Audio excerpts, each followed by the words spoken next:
Bismillahirrahmanirrahim. Assalamualaikum warahmatullahi wabarakatuh. Nah, anak-anak hebat, bagaimana kabarnya kalian? Sudah semangat? Sudah siap untuk mengikuti pembelajaran pada hari ini? Nah, pada pembelajaran hari ini, kalian nanti diharapkan bisa memahami pelaksanaan hak dan kewajiban terhadap sumber energi. Setelah itu, kalian juga dihadapkan dapat menunjukkan perilaku yang sesuai dengan pelaksanaan hak dan kewajiban terhadap sumber energi. Pernahkah anak-anak lihat slogan-slogan atau gambar seperti gambar yang kita lihat ini? Yang pertama, ada save water, save life, and save the world. Kemudian ada mari selamatkan bumi kita. Ada global warming is not cool. Ayo hemat energi, matikan lampu dan peralatan saat tidak digunakan. Istirahatkan lampu bila tidak digunakan. Pasti anak-anak pernah ya melihat slogan-slogan ini. Nah, slogan atau gambar ini itu berisi himbauan kepada kita atau mengajak kepada kita agar kita bisa menghemat sumber energi. Nah, pada pembelajaran sebelumnya, kita sudah belajar banyak tentang sumber energi. Sumber energi yang pertama, ada sumber energi dari makanan. Sumber energi dari makanan itu digunakan sebagai sumber utama atau sumber tenaga dari tubuh kita. Selain manusia, hewan juga membutuhkan sumber energi. Setelah itu ada sumber energi angin atau udara, ada sumber energi matahari yang paling terbesar, ada sumber energi dari bumi, dan ada sumber energi dari gelombang laut. Nah, sekarang kita belajar tentang hak terhadap sumber energi. Apa itu hak terhadap sumber energi?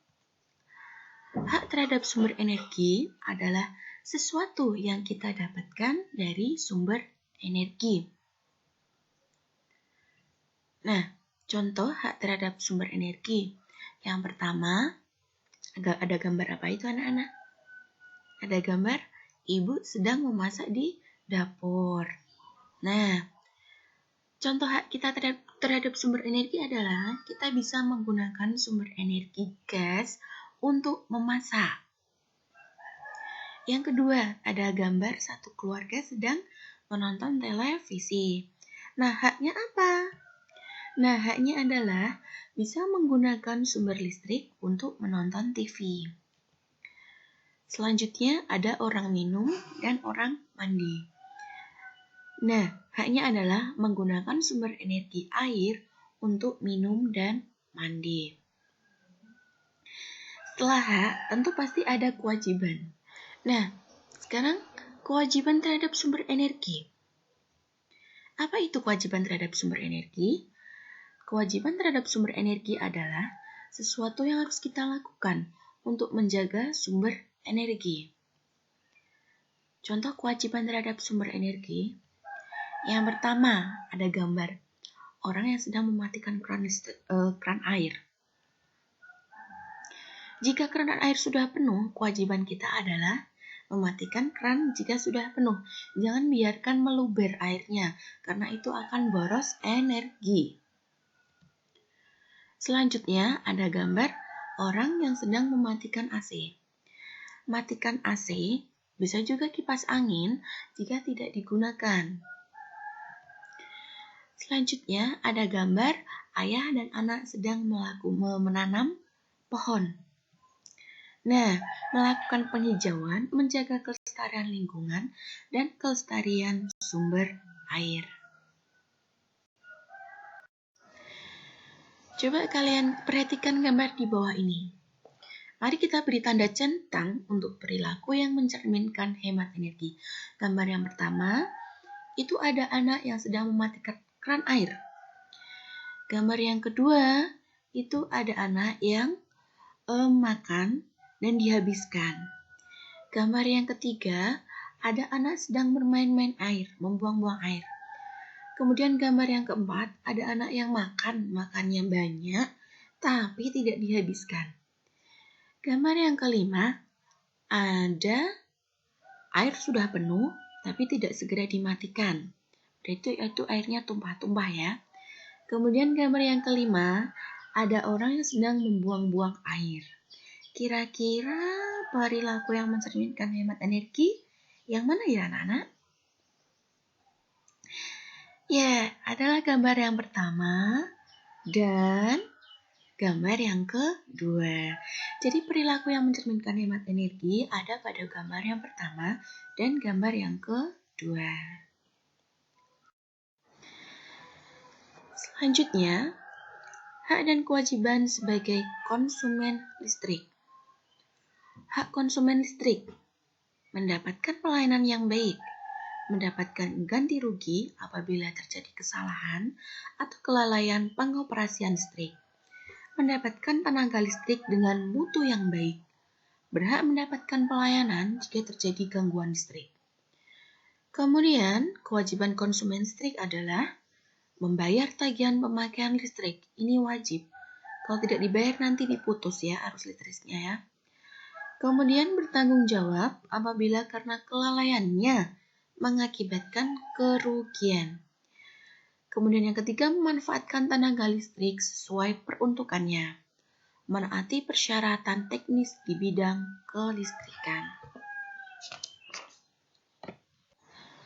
Coba perhatikan gambar ini. Ada anak yang sedang menonton televisi. Dia juga menyalakan laptop, menyalakan speaker. Dia juga sedang mengecas HP. Terus, mengapa kita tidak boleh menyalakan laptop dan TV secara bersamaan? Padahal itu kan hak kita. Kenapa? Kenapa kita tidak boleh menyalakan televisi, tidak boleh menyalakan laptop, kipas angin secara bersamaan? Itu kan hak kita, ya kan? Nah, tadi kita sudah belajar untuk skill kita untuk menghemat energi. Ketika TV dinyalakan, laptop dinyalakan, HP dicas, tapi tidak kita lihat. Berarti kita melakukan perbuatan apa? Kita melakukan perbuatan boros energi. Padahal selain hak, kita juga harus melaksanakan kewajiban. Ya kan? Kewajiban kita anak-anak terhadap sumber energi listrik, matikan barang elektronik yang tidak digunakan. Nah, itu kan anak itu sedang tidur. Berarti kan itu TV-nya yang menonton anak tersebut, bukan anak yang sedang menonton TV. Berarti anak itu dia tidak menerapkan menghemat energi. Jadi itu tidak boleh dilakukan. Selanjutnya adalah manusia dan lingkungannya. Manusia dapat memengaruhi lingkungan. Seluruh kegiatan manusia dapat mengakibatkan perubahan lingkungan. Manusia dan lingkungan memiliki hubungan timbal balik. Manusia tidak dapat hidup tanpa lingkungan, pun lingkungan juga tidak dapat berarti tanpa manusia. Oleh karena itu, jagalah lingkungan dengan baik. Karena lingkungan sangat penting bagi kehidupan manusia untuk tetap melangsungkan hidupnya. Apa sih pengaruh timbal balik antara manusia dan lingkungannya? Ya. Sekarang, saya akan menerangkan hubungan timbal baliknya itu seperti apa. Yang gambar pertama ada penambangan hutan liar. Jika penambangan hutan liar, maka apa yang akan terjadi? Nah, setelah penambangan liar, yang terjadi adalah hutan akan menjadi gundul. Selanjutnya, setelah hutan menjadi gundul, apa yang akan terjadi? Yang terjadi adalah tanah akan menjadi kering, kita akan kesulitan air. Maka kelestarian air tidak akan terjaga. Padahal air adalah sumber hidup manusia. Suatu sumber energi yang sangat penting bagi manusia. Bayangkan kalau manusia hidup tanpa air. Ini sungguh tidak baik, ya. Kemudian yang kedua, ada membuang sampah di sungai. Itu ada gambar anak yang sedang membuang sampah di sungai. Apabila satu anak membuang sampah seperti itu, bayangkan jika beribu-ribu anak, beribu-ribu orang membuang sampah di sungai. Apa yang akan terjadi? Tentunya sungai akan dipenuhi dengan sampah. Jika sampah tidak dikeruk dari sungai, maka nanti ketika hujan lebat, airnya akan meluap. Dan akan terjadi apa? Dan akan terjadi banjir. Ini juga tidak baik. Lalu, apa yang harus dilakukan? Lalu, apa yang sebaiknya dilakukan? Nah, yang pertama, penebangan hutan. Selanjutnya, seharusnya penebangan hutan itu dilakukan secara tebang pilih. Setelah dilakukan tebang pilih, kita lakukan reboisasi. Penanaman kembali hutan yang tadinya sudah ditanami, terus kemudian kita tanami kembali, nah itu namanya reboisasi. Setelah reboisasi, nah hutan akan menjadi lebat kembali, paru-paru. Padahal kalian tahu tidak, hutan itu adalah sebagai paru-parunya dunia, ya. Setelah nanti hutan tumbuh dengan lebat, pohon tumbuh dengan lebat, maka kelestarian hutan juga, kelestarian air juga akan terpenuhi. Selanjutnya, membuang sampah di sungai. Ini juga tidak baik. Seharusnya adalah membuang sampah pada tempatnya. Di sungai-sungai yang sudah terlanjur ada sampahnya, itu akan dilakukan pengerukan. Setelah itu, kalau kita menerapkan gaya hidup bersih, maka yang terjadi adalah dari lingkungan akan menjadi bersih. Nah, itu adalah hubungan timbal balik antara manusia dengan lingkungan. Jadi manusia memberikan dampak yang baik terhadap lingkungan, maka lingkungan juga akan memberi dampak yang baik terhadap manusia. Sebaliknya, jika manusia memberikan dampak yang negatif terhadap lingkungan, lingkungan pun akan memberikan hubungan timbal balik yang buruk juga terhadap manusia. Dampak positif perubahan lingkungan. Yang pertama ada reboisasi. Ketika manusia melakukan reboisasi, itu memberikan dampak yang positif. Reboisasi, tebang pilih, terasering, mengolah limbah plastik. Tebang pilih itu maksudnya adalah ketika kita mau menebang pohon, kita pilih pohon yang sudah tua umurnya, pohon yang sudah besar. Jangan pohon-pohon yang kecil ikut kita tebang, itu jangan, ya.